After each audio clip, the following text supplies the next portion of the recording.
Let's quickly get you this report from my colleague Srinivasan Jain, who takes you through an email exchange between Madhi Sharma, who seems to be the organizer of this event, who has sent out invites to many European MPs, and a response from one of the MPs who said he was interested but with certain riders, but then he claims he was not allowed.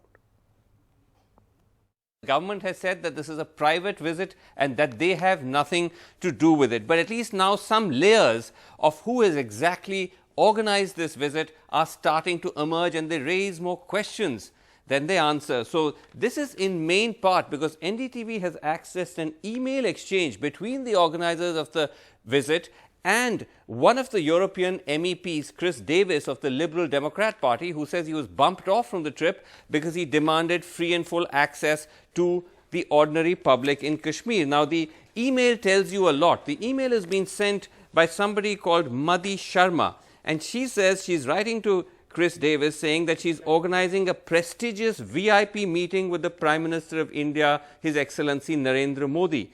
She also goes on to say that the Prime Minister has had a landslide victory and he's planning to continue on his path of growth. But interestingly, she says, in that respect, he would like to meet influential decision makers from the European Union, seeming to suggest that she is writing on the Prime Minister's behalf, which belies the official line that the government had nothing to do with it. Now, who is Madhi Sharma is where the mystery deepens, because we've been trying to go down the rabbit hole of the internet, and the answer is not very clear. She claims to be part of a NGO called West, Women's Economic and Social Think Tank. She also says she's a member of the European Economic and Social Committee. She also claims to represent something called the Madhi Group. But if you go onto the website of both this NGO and the Madhi Group, it's not entirely clear what they do and what exactly their credentials are. And the mystery gets even further deepened, because in her email she says this entire trip is sponsored by something called the International Institute for Non-Aligned Studies. This is a Delhi-based think tank according to its website, and again we went on to their site. We even sent somebody down there to try and speak to them, but again it raises the question, what is this think tank that has the funding, the capacity to actually pull together so many MPs from across the board? So these are all the questions that still remain unanswered about who exactly is behind this controversial visit. Joining me right now is the former Deputy Chief Minister of Jammu and Kashmir, Mr. Muzaffar Beg. Mr. Beg, thank you so much for speaking to NDTV. What do you make of this delegation's visit to Kashmir? I believe they met you also. What do you make of this visit? What did you discuss? Well, I can tell you only the conclusion which I drew on the basis of conversation with 4 or 5 of them. The questions that they asked me related only to the external dimension of Kashmir problem, not the internal dimension. And the gist of the conversation was, how can this problem be solved? I said that India and Pakistan fought 3 wars, 1947, 1965 and 1971. And at the end of 1971 war and breakup of Pakistan in 2 parts, they entered into an international treaty called Shimla Agreement. And both the countries are honor-bound to honor that agreement, which says that the problem of Jammu and Kashmir shall be resolved through bilateral negotiations. And I also said that the use of force has not succeeded anywhere to resolve issues. The European countries were at war with each other in World War I, World War II, and finally today they are one European Union. And India and Pakistan must learn a lesson from that nothing will come out of war, or nothing will come out of use of force. It is only through a sustained and good faith dialogue between India and Pakistan that some solution, workable solution, honorable solution can be found to the problem of Kashmir. How would you respond to criticism that Indian delegates were not allowed or Indian MPs were not allowed, but international MPs have been granted entry? I don't know on what basis the union wanted to see Perhaps they thought I am a sitting member of parliament. I am a retired member of parliament. So I couldn't peep into the mind of the European Union or Government of India. If Government of India, if some people are accusing Government of India that, they did not allow them, I think they can meet them here, those MPs. They can meet this delegation. They can just Mr. Beg. Call them and say that we want to meet you. I think I was not being able to explain my question better. Let me attempt again. The question was on Indian MPs saying that they were turned back. They were not allowed to visit Srinagar and the valley between August the 5th and now. And you have an international delegation which has been granted entry or access to Kashmir. See, that happened about, I think, 8 weeks back, or maybe 8 to 10 weeks back, that some Indian members of parliament were not allowed. That time the situation was very hot. And perhaps, I don't know, I can't peep into the mind of the establishment at Delhi. But perhaps, if I give them the benefit of doubt, it would be that they might have thought that if they interact or, make statements in Kashmir, it might act as a catalyst for, some sort of uprising. Luckily, it's for the first time that despite such momentous decision, which obviously is not popular in Kashmir, not a single human life was lost. Unlike 2016 uprising, in 2010 uprising, 2008 uprising, this time I'm not aware of a single life having been lost, during these 90 days or whatever. I have lost the count because being in house arrest 24 hours look like 24 days. So for me it is a very long time. Let me now introduce our other guest this evening. Joining me right now is Sunny Hundal. He's a British journalist. I also have Brigadier Anil Gupta. He's a member of the Bharatiya Janata Party. Hasnain Masoodi, Lok Sabha MP of the National Conference, is with us. And Prabhu Dayal is a former diplomat with me in the studio. Now, let me begin with you, Brigadier Anil Gupta. A lot is being said about the delegation and the reason and the motive behind this delegation being in the valley. Now, I can understand one point. There is a political argument.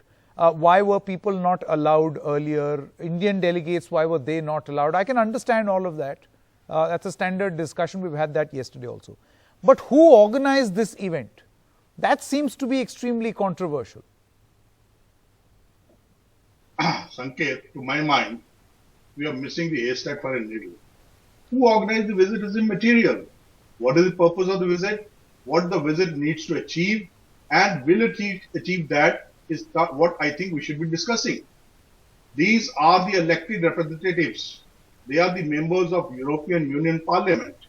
They have come here, and many of them, I must tell you, are old Kashmir watchers. They have been visiting Kashmir since 1990. They are not new to Kashmir. Many of them been here earlier also. So they have come, they have got together, they have come here, they want to visit Kashmir. Now, to say that they are, unrecognized, unofficial, fascist, far right, all these things again come. Yesterday, in the official lunch hosted by Mr. Doval, all the ambassadors of France, Germany, other European Union countries, they were all present there. So if they were present there when these delegates were there, it means that they have the recognition of the respective governments. Now, coming on to the question of why Indian parliamentarians not being allowed, question is, there are two different time slots. The security situation in Kashmir, as the government is saying from time and again, was being reviewed day-to-day basis. There was a time when situation was not right. Now, the government considers that the situation is right. They have lifted the advisory given to the tourists. They have said anybody is welcome to Kashmir. Now tell me, after this advisory was lifted, did any one of these Congress people or the other local parliamentarians who are making noises today, did any one of them attempt to go to Kashmir? No. They don't want to go to Kashmir. They only want to play politics. They just want to be in limelight. They just want to criticize the government for whatever initiative the government may take. Their intent is not to improve the situation in Kashmir. Their intent is to hog the narrative so that their politics can be played. Okay. Hasnain Masoodi, would you like to respond to that criticism? That now everyone's welcome. Let me let me first congratulate NDTV team, Srinivasan Jain and you and your team, that for unraveling true facts about this visit. I mean, it must have taken a lot of effort to dig out the truth. And it's just like peels of an onion, just one after another, we just try to come to know about what is the background and how it has been organized. It appears that it has been organized, apparently disowned by European Union and disowned by the government, but it appears that at the best of the government, there is some NGO that has been pressed into service, and whatever it has been, the whole thing has been organized. You have also given us about the true facts about composition of the team. I am not worried about composition. Sankeet, I am not worried about that who did it, but what has been the end game. The team has not, whatever you call it, EU or private or whatever, has not met anyone who would brief the team about the true facts so that they could give your perspective and understanding of the situation on the ground. What is supposed to be done? See, we are two elected members of the parliament from Kashmir. It is not outside. We are here only, available all the time, and we were not allowed to meet the team. See, all the civil society groups universally accepted and acknowledged, like Chamber of Commerce, Bar Association, Houseboat Owners Association, Internationalists, none was allowed to meet the group. So what is this all exercise about? Okay. If you want to, if the effort was to tell the whole world that things are normal in Kashmir, and that is why we are allowing a team from outside to see for themselves that how things are, then what was expected was allow the team to meet the people. Mr. Masoodi, let me give a right to reply to Brigadier Anil Gupta. I'll come back to you, but his right to reply. Do you see the criticism? See, we were away in Delhi, and everybody was, and we have been told by your channel. He alleges that this is some sort of a sanitized meeting. Nobody was allowed to see them. On the national channel, he's telling a and lie. They are not even, no, I mean, see, a member of parliament cannot see. We would expect them to call on for former foreign minister of the country, Umar Abdullah, Vajpayee government, and tell him that what is all about, why he is detained for last 3.5 months. Chamber of Commerce with delegations And met. why is Dr. One by one, Abdullah detained for last 3 months? One by one, please. See, One by one. And meet, I mean, allow us to meet them. Okay, Yes. allow Brigadier Anil Gupta. The point is, then you allow elected MPs to meet. The delegation must meet elected MPs. I am not very sure about what Mr. Masood is saying about himself, but I can tell you definitely, other than the NC and PDP, which I think they are voluntarily not wanting to meet them, the Congress has met them, the Houseboat Owner Association has met them, a BJP delegation has met them, the Chamber delegation has met them. There are 27 delegations which have met these people. So how can he say that they are not being allowed? Now, I think it is a manufactured propaganda. Now, as far as listen to me now, please. Now, as far as the delegation's visit is concerned, you would agree with me that there is a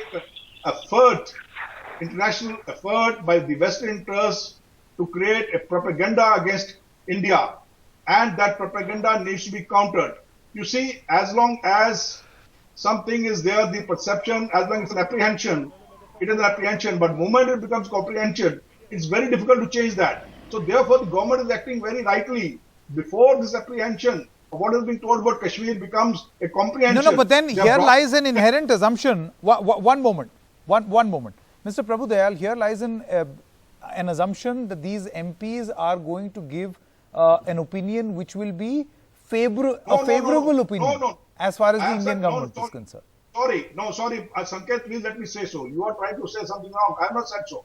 I have said they have been brought in here for perception, and let them see and give their view. Sure. I have not said that they will give only the favorable view. Sure. And I am of the opinion, one moment, Brigadier Gupta, I am of the opinion, Prabhu Dayal, I am of the opinion that whenever anybody tries to give you a picture of Kashmir in black and white, then it is absolutely wrong. Neither is there all doom and gloom in the valley, and neither is there a sense of great jubilation and happiness. Life over there is in shades of grey. and we have to acknowledge those shades of grey. So do you think this attempt that is being made in trying to correct an international perception, will this effort work? Well, first of all, let me underline the fact that there is a need to correct the international perception. But your question is very valid, whether this effort will work in that direction. See, these are not members of a delegation. They are a group of EU parliamentarians. They will have their own perceptions. They will go back with their own ideas, and they will give their own views outside about whatever they saw or whatever they witnessed. So we can not really have any control over their thinking, and it's likely to be quite diversified. Having said that, let me mention that it is equally important to build national consensus over whatever is happening in Kashmir. And if the opposition in Parliament feels that it is being denied the access to Kashmir, while EU parliamentarians have been given that, then I think we should rectify it. Although, as one panelist said, that nobody is stopping the members of Parliament now from going to Kashmir, because the time situation has changed. Earlier there was a different time slot when there were restrictions. Now those restrictions have been lifted. But it is very important to build a national consensus and to have everybody on board as regards the issue of Kashmir, because otherwise, no matter how much effort we put in to dissipate propaganda by Pakistan, all our efforts will fall apart if there is no consensus. So you're saying that it is okay to have a delegation visit and form their own opinion. At least make an effort in the right direction. It will probably happen that way. It is not a delegation as such. It's a group of European parliamentarians who will all carry back their own views. Sunny, let me quickly go across to the London British journalist, Sunny Hundal. He is also with us. Sunny, what do you make of this visit? I mean, the manner in which it has been arranged. The government says that it has nothing to do with these people coming as state guests. They are VIPs coming on a private visit, but as it turns out, in this email, if this is true, then perhaps it's some sort of an unofficial state visit, unofficial. Well, let me say that I think this was a propaganda attempt, an attempt to try and paint a picture of Kashmir favorable to the Indian government, but I don't think it will work. I think it will backfire in the Indian government's face, because it's a bit like inviting the communist government from Kerala and expecting that they will give you an unbiased view. Most Europeans see these parties and these representatives from these parties who went to that delegation as fringe people from far-right parties. That means anything they say will be tainted and will not be taken seriously by the mainstream. I mean, just to give you one example, most of these parties are very hypocritical in the way they approach the issue. They're against immigration, especially from India. They will have long argued that immigrants from India should not be allowed in countries from Europe, from the West. Sunny, so you're basically saying that what they say should not be treated as gospel because their positions have been extremely controversial in the past. Well, the Indian government and people who are favorable to the Indian government will say that their views to be taken as favorable. What I'm saying is that because in Europe they are seen as the mainstream and they are not seen as credible lawmakers, their trip will not be seen as a credible trip. And anything they say will be taken with a huge bucket of salt. And people will say, we should not trust these people. That is inevitable. So this was a propaganda event, but it will backfire in the Indian government's face because they have not allowed a proper delegation. They have not allowed Brigadier Anil human Gupta, rights organizations to go. Brigadier Anil Gupta, let me come to you. So the criticism is that we may have invited these people and they are MPs, so you can't take that away from them. Now, what their opinion may be, may not be and cannot be treated as gospel because it will be a opinion, and to top it all, we don't even know what their opinion is going to be.